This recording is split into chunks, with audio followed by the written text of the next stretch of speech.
और अशोक सम्राट जैसा राजा था। मैं उस देश की नागरिक हूँ जहाँ हर 50 मील पर रूप, पहनावा और मजहब बदल जाता था। मैं उस देश की नागरिक हूँ जहाँ डाले डाले पर सोने की चिड़िया को पाया जाता था। मैं उस देश की नागरिक हूँ जिसे अपने ब्रह्मांड के पहले दूसरे के ब्रह्मांड का भूगोल समझ आता। A very fanatic afternoon to one and all present here. This is Divya Kumari, NSS volunteer of Unit 3. Today, I'm going to speak on the topic Literacy Transition in Bihar. Challenge and Achievement. International Literacy Day is celebrated every year on 8th of September. On 26th October 1966, the UNESCO declared to celebrate every year International Literacy Day on 8th September. It is celebrated to highlight the significance of literacy all over the world and to make aware of importance to becoming a literate person. Bihar has a literacy rate of 69.83%. Overall male and female literacy rate is 73.63% and 43.67%. The rural literacy rate is 43.9%. The urban literacy rate is 71.9%. Day to day, the literacy rate is increasing.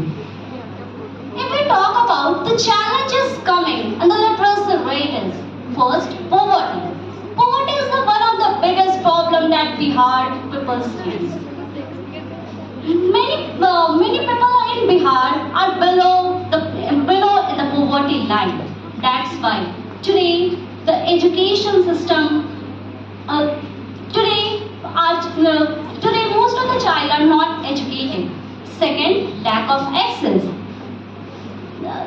If our children want to study but still they didn't have access of quality like education, textbook, teachers and school.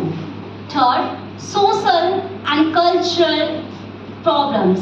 Social problems like gender discrimination, child marriage and many more, due to which the student can't able to study. Fourth, lack of awareness. We didn't have aware about the importance of education. That's why also parents don't want to send their child to study. If we talk about our achievement, Bihar government has decided to make 100% of literacy rate by the year of 2030. And many people from Bihar used to crack the most important exam, that is UPSC. Many of the IPS officers come from Bihar. Even not only this, I myself is the author. I myself has written many books. Being the citizen of Bihar, I used to participate in very big place. You can say that, like writing an anthologies, working as a project head, and many more things. So, why these things happen? Due to literate, as many people are literate here, but the literacy rate is still not the thing that the developed country has. I will conclude my word by saying that शिक्षा ग्रहण करने की कोई उम्र नहीं होती. शिक्षा ग्रहण करने की कोई उम्र नहीं होती. हमें हर दिन कुछ ना कुछ नया सीखना और पढ़ना चाहिए. शिक्षा. Thanks for watching. Please don't forget to subscribe, like and click on the bell icon.